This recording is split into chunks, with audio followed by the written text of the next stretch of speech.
오늘 제목은 세상 사람들이 변화라는 제목으로 이제 말씀을 같이 보기를 원합니다. 여기에 요나서에 나와 있는 이 선원들은 이 세상 사람들을 대표하는 사람들입니다. 그렇기 때문에 이 1장에 보시면요, 이들의 모습 가운데 이 세상 사람들의 모습을 전형적으로 드러내는 그런 부분들을 살펴보실 수 있습니다. 가장 대표적인 내용이 5절에 나오는데요. 5절 상반절을 보시면요, 이들은 이제 우상 숭배를 하는 자들이었음을 알 수 있습니다. 5절 상반절에 사공들이 두려워하여 각각 자기 신을 부르고, 이 우상 숭배는 모든 세상 사람들이 자연스럽게 할 수밖에 없는 그들의 삶의 모습입니다. 우상 숭배는 여기에도 이 선원들이 왜 우상의 이름을 불렀냐면 결국 죽음 앞에 두려웠기 때문이죠. 인간이 가지는 이 두려움, 그리고 그 두려움의 다른 측면인 욕망, 이 두려움과 욕망에서 피하고자 세상의 모든 사람들은요, 다 우상을 섬깁니다.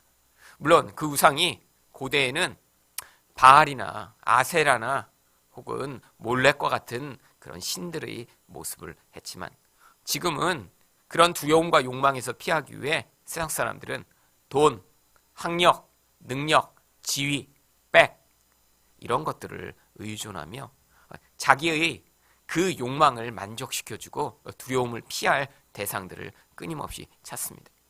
문제는 자기들이 급할 때 그런 우상이 무엇인가 그 정체가 드러남에도 불구하고 그들은 평소에 자기가 돈을 우상으로 섬기고 있거나 자기 능력이나 자기 백을 우상으로 섬기고 있다는 생각을 전혀 하지 못합니다. 그런데 그들이 이런 절대절명의 순간에 다다르면요, 결국 자기 우상의 이름을 아무리 불러도 그 우상이 자기를 도울 수 없다는 사실을 결국 깨닫게 됩니다. 지금 벌써 거의 반년이 넘게 지금 혼수 상태로 누워있는 우리 삼성의 이건희 회장만 보더라도 한국에서 정말 가장 부자며 자기 이름으로 또 자기 회사가 만든 병원을 갖고 있고 또 그 자리에 누워있는데도요, 자기 가진 돈과 능력과 자기 소유가 아무런 그의 생명을 연장할 수 없다는 사실을 끊임없이 증명할 수밖에 없는 것이 바로 이 우상의 실체입니다. 이런 절대절명의 순간이 아니면요, 세상 사람들이 그렇게 의존하는 그런 것들이 그들을 마치 하나님인 것처럼 그런 모습으로 드러나게 할 수는 있지만, 이런 죽음의 위협, 또 그런 우상의 능력으로는 해결할 수 없는 그런 상황에 도달하면요, 그 우상이 얼마나 무기력한 존재인가를 세상에 폭로당하게 되는 것이죠. 선원들도요, 한 우상이 아니라 각각 다른 우상들을 섬기고 있었습니다. 그래서 그들은 그 우상이 자신을 구원할 줄 알고 열심히 그들의 우상의 이름을 불렀지만 아무런 변화도 나타나지 않습니다. 이게 바로 세상 사람들이 섬기는 우상의 실체죠. 또한 세상 사람들이 전형적인 모습이 5절 하반절에 나옵니다. 그들은 자기 힘으로 자기 목숨을 보존하고자 애쓰는 모습으로 여기에 등장합니다. 5절 하반절에 보시면 또 배를 가볍게 하려고 그 가운데 물건들을 바다에 던지니라. 우상의 이름만 부르는 것이 아니라요, 나름대로 최선의 노력을 다합니다. 이게 세상 사람들의 모습이죠. 그들은 돈을 의지하지만 또 기회가 되면 주변에 자기를 도울 만한 사람을 찾아다니고요, 또 자기 능력도 동원하고요, 자기 경험을 통해서 그 어려움을 해결해 보고자 열심히 애를 씁니다. 그런데 이렇게 자기가 소중히 여기는 물건들을 다 바다에 던져도요, 그들의 상황은 하나도 나아지지 않는 것입니다. 아마 이건희 회장 그를 살려주면 그의 재산을 절반을 주겠다라고 해도요, 아마 그를 살릴 수 있는 사람이 없겠죠. 이처럼 인생 가운데는 그들이 가진 능력, 그들이 의존하던 우상이 아무런 힘과 능력도 발휘할 수 없는 그런 상황들이 존재합니다. 그것을 통해 그들이 의존하고 있던 것이 얼마나 무력한 것인가를 드러내는 것이죠. 또한 이 세상 사람들의 모습 가운데 나타나는 한 부분은 7절 상반절에 보시면 이들은 인과응보 사상을 믿는 자들이었음을 알 수 있습니다. 그들이 서로 이르되 자 우리가 제비를 뽑아 이 재앙이 누구로 말미암아 우리에게 임하였는가 알아보자. 이 인과응보는요, 고대로부터 가장 사람들 마음에 보편적으로 가지고 있는 그런 세상과 이런 알지 못하는 고통을 이해하는 그런 세계관입니다. 왜냐하면 이런 인과응보 사상으로 자신을 이해해야 남보다 조금 덜 나쁜 짓을 하면 자신에게는 그런 악한 일이 벌어지지 않을 것이라고 하는 그런 두려움에서 피할 수 있는 그런 보장이 되기 때문이죠. 또한 누군가 아주 악한 일을 당하면요, 분명히 아주 나쁜 짓을 했기 때문에 저런 일을 당하는 것이라고 그렇게 생각을 해야 자신이 적당히 살며 아주 악한 일만 피하면 세상에서 심각한 악은 피하고 가끔씩 하는 선행으로 말미암아 축복을 누리게 될 것이라는 그런 보험과 같은 역할을 하는 것이기 때문입니다. 그런데 바로 이 선원들이 이런 인과응보 사상을 가지고 있었기 때문에 그런 배가 그들이 평소에 경험하지 못했던 심각한 폭풍우 상황에 처하자 이게 바로 어떤 죄를 지은 사람 때문에 이런 문제가 발생한 것이라고 생각을 한 것입니다. 하지만 이런 세상적 시각은 하나님이 세상에서 행하시고 계시는 모든 일들을 이해하기에는 턱없이 부족한 것입니다. 누군가 내가 생각하는 대로 그런 좋은 일이 벌어지지 않는다고 해서요, 그게 꼭 죄 때문이 아니고요. 누군가 성공하지 못하고 실패했다고 해서 그게 꼭 어떤 문제가 있었기 때문에 발생한 것도 아니고요. 하나님의 백성 가운데는요, 이런 인과응보가 아니라 바로 하나님이 섭리로 말미암아 하나님의 백성의 인생 가운데 개입해 오시고 그들 가운데 은혜로 어떤 결과를 만드시기 위해 행하시는 일들, 그런 특별한 목적이 존재하기 때문에 바로 이런 세상적 시각이 통하지 않는 것입니다. 그런데 이들이요, 이런 세상 사람들이요, 이런 그들이 우상의 이름을 불러도 아무리 노력을 기울여도 자기가 알고 있던 그런 인과응보 사상으로 이 모든 문제들을 해결해 보려고 해도요, 해결되지 않고 오히려 그 상황 가운데 폭풍과 더 심해지면서 결국에는 그 모든 문제의 원인이던 요나가 물에 던져져 바다에 빠지자마자요, 폭풍우가 잠잠게 되는 것을 보며 이 선원들은 변화되기 시작합니다. 그 변화의 모습이 바로 오늘 우리가 읽은 16절에 나온 것입니다. 그들이 어떻게 변화되냐면요, 첫 번째로 16절 상반절을 보시면 하나님을 두려워하는 그런 자들로 변화됩니다. 그 사람들이 여호와를 크게 두려워하여. 그런데요, 여기 이 두려워하다라고 하는 똑같은 표현이요, 바로 9절에서는요 하나님의 백성인 요나가 고백하던 그런 내용이 나옵니다. 요나가 이렇게 선원들에게 자신을 소개합니다. 그가 대답하되 나는 히브리 사람이요 바다와 육지를 지으신 하늘의 하나님 여호와를 경외하는 자로라 하고. 두려워하다라고 하는 이 히브리어 야레라고 하는 단어와요, 경외하다라고 하는 이 단어는 원래 같은 야레를 번역한 것입니다. 그런데 요나의 경우에는 성경에 일반적으로 나오듯이 하나님의 백성들이 이렇게 하나님을 두려워한다라고 했을 때 그 두려움은 단순한 무서워하는 것이 아니라요, 그 하나님의 존재의 능력과 영광과 그 하나님의 지혜를 알기 때문에 그분을 두려워하지만 또한 그분 앞에서 내가 복종하고 또한 그분이 얼마나 좋으신 분인가를 내가 알므로 말미암는 그런 태도를 경외라고 표현하는 것입니다. 우리도 어떤 높은 사람 앞에 서면 그런 경외하는 태도를 가지게 됩니다. 그렇죠? 권력과 능력과 어떤 유명한 사람 앞에 서면요, 사람들은 그 앞에서 벌벌벌 떠는 경우가 많죠. 하지만 또 한편으로는 그 사람이 너무나 만나고 싶었고 또 의미 있는 자라면 그를 만나고 싶어서 또 좋아하는 마음으로 다가게 되는 경우가 많이 있죠. 이처럼 하나님에 대한 경외는요, 그분이 누구신지를 알기 때문에 나타나는 그런 하나님에 대한 반응입니다.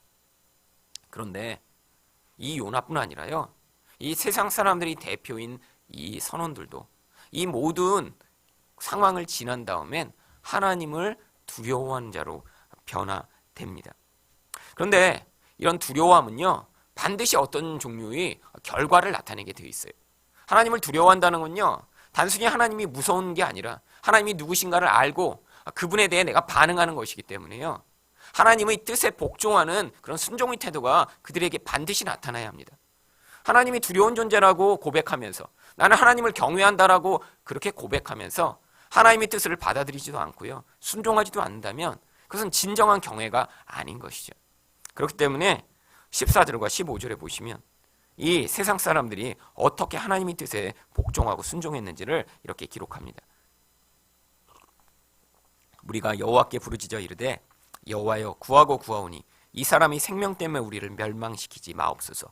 무죄한 피를 우리에게 돌리지 마옵소서. 주 여호와께서는 주의 뜻대로 행하심이니이다 하고 요나를 들어 바다에 던짐에 바다가 뛰노는 것이 곧 그친지라.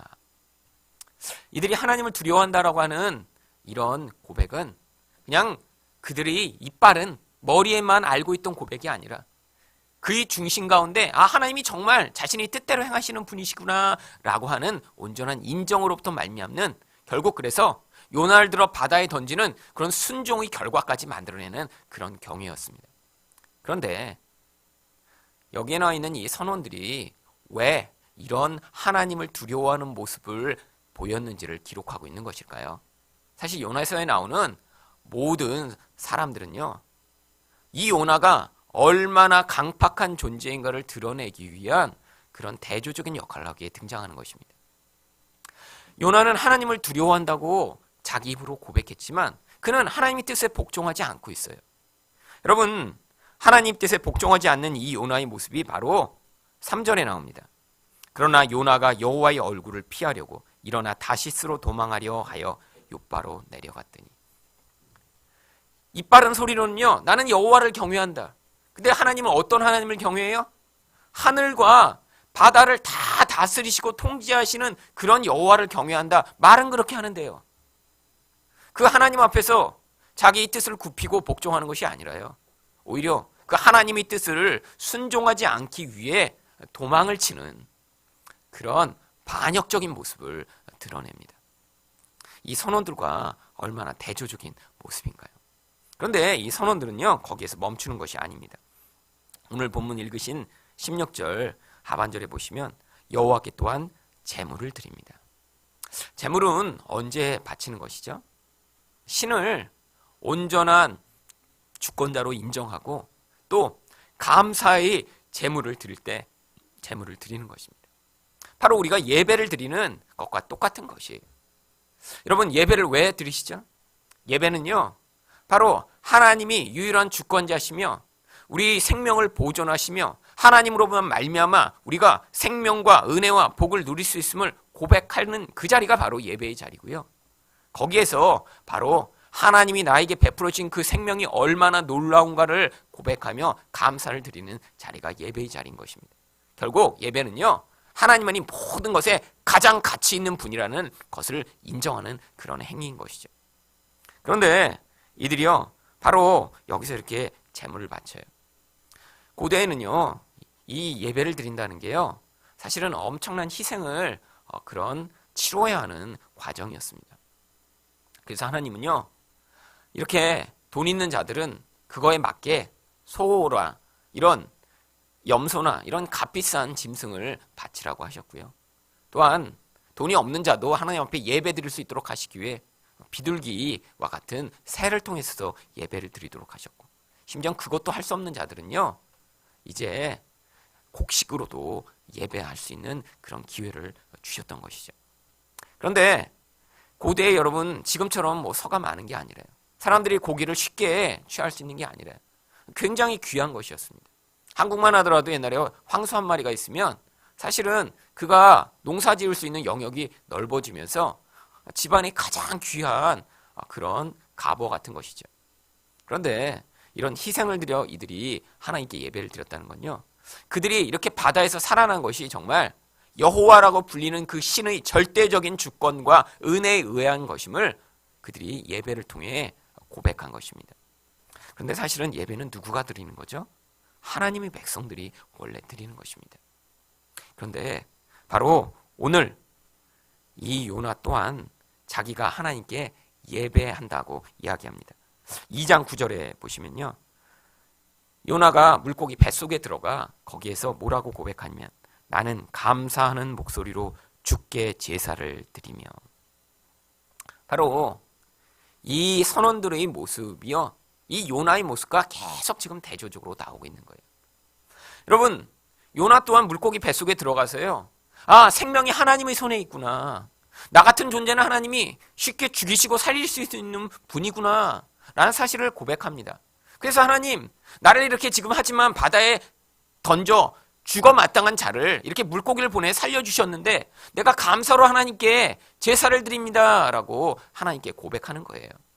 그런데 이것도 또한 무엇입니까? 이빠른 소리에 불과한 것이었어요.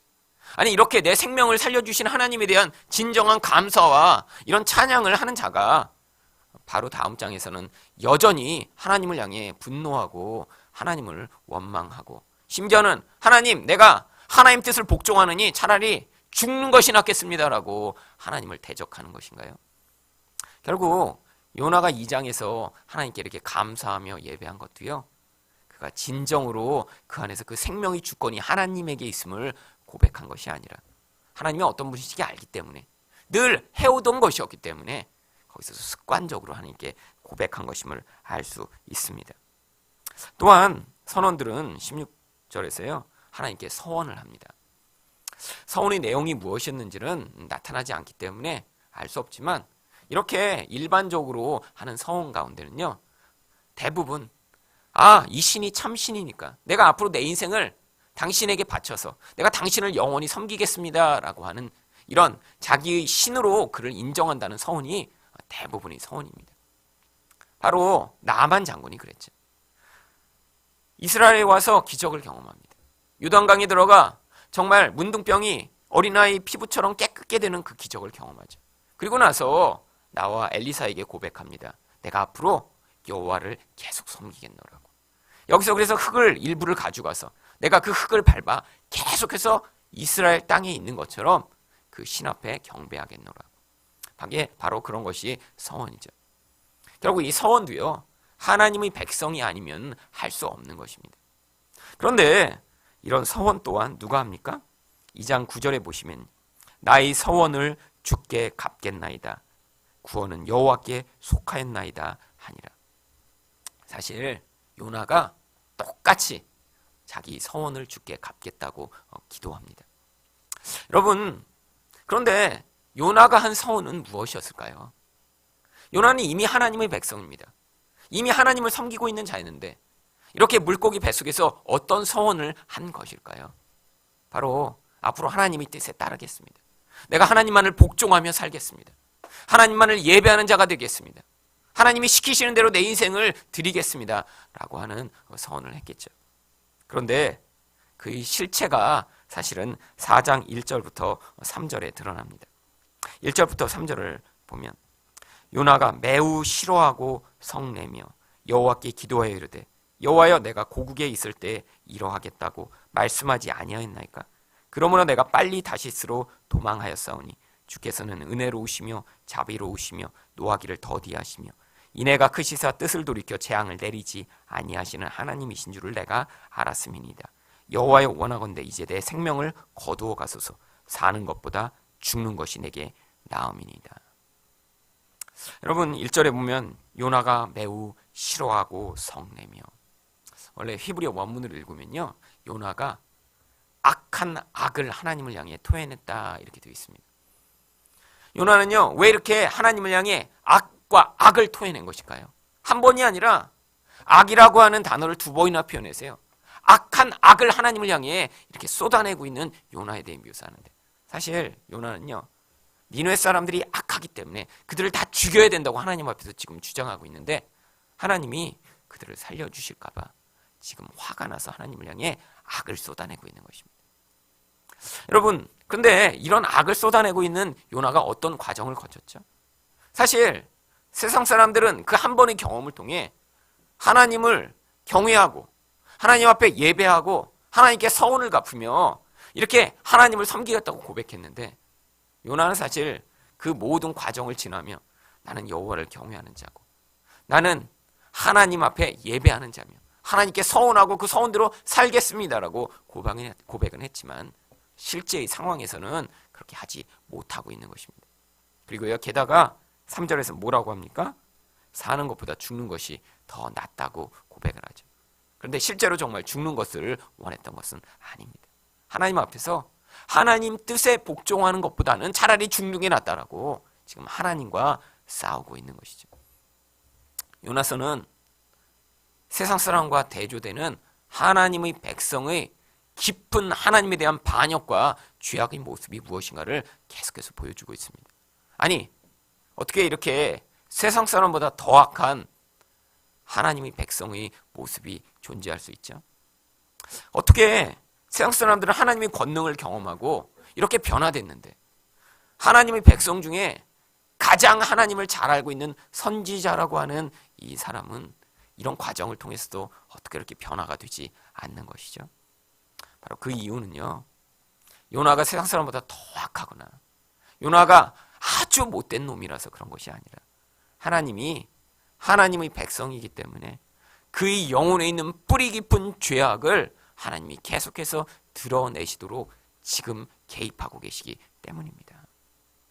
여러분, 이게 바로 우리 인생 가운데 나타나는 거예요. 어떻게 보면요, 세상 가운데 하나님의 백성보다 훨씬 더 선하고 착한 사람들이 많은 것처럼 보일 때가 있어요. 아니, 내가 이렇게 예수를 믿고 나의 죄를 회개하고 이제 하나님이 누구신가 고백하며 내가 그 안에서 성장하는 것 같은데도요, 여전히 자기 안에서 죄의 모습이 나오고 여전히 나는 하나님의 뜻을 복종할 수가 없고 나는 여전히 하나님에 대한 종교적인 그런 이빠른 말은 많이 하고 기도할 때도 하나님을 향해 그런 고백들과 그런 결심은 내놓고 있지만 실제로는 나의 삶을 통해 표출되는 모든 모습들은요, 어쩌면 요나처럼 끊임없이 그런 고백을 하면서도 이런 하나님을 반역하고 죄를 저지르는 모습을 드러낼 수 있는 것이죠. 그런데 놀라운 사실은요, 하나님이 이런 하나님의 백성에 대한 개입을 멈추지 아니하시고 계속해서 개입해 오고 계시다고 하는 것입니다. 여러분, 이 요나서는요, 바로 요나가 기록한 책이에요. 제가 아마 요나와 같은 그런 역할을 맡았더라면 아마 이런 과정을 지난 다음에 이런 기록을 남기지 않았을 거예요. 이게 얼마나 창피한 일입니까? 하나님 앞에 이렇게 고백하고 이렇게 하나님 앞에 헌신하고 이런 은혜를 받고 여전히 하나님을 향해 분노하고 하나님을 향해 계속해서 반역을 토해내는 이런 모습. 그런데 요나가 이 책을 기록할 수밖에 없었던 것은요, 그런 하나님의 개입과 은혜와 사랑으로 말미암아 결국은 그 하나님의 크신 사랑과 하나님의 뜻에 복종할 수밖에 없는 자리까지 끌려갔기 때문이죠. 요나의 머리 안에는요, 자기가 생각할 때 악한 자는 다 죽었어야 하는데 이 과정을 지나며 내가 그들보다 더 하나님께 반역하며 악한 자라는 사실을 고백하고, 하지만 그것을 덮는 하나님의 놀라운 큰 은혜와 하나님의 놀라운 사랑 앞에 굴복한 자가 된 것입니다. 여러분, 우리 인생에서 나타나는 일들이 이래요. 우리 주변에 심지어 어떤 사람들은요, 더 빨리 변화되는 것처럼 보이는 사람들도 있습니다. 아니, 예수를 오래 믿지 않았는데도요, 이렇게 선원들처럼요, 금방 하나님 앞에 복종하고 하나님을 더 잘 섬기는 것 같은 모습을 보이는 사람들도 있을 때가 있어요. 하지만 그들도 인생을 길게 봐야 합니다.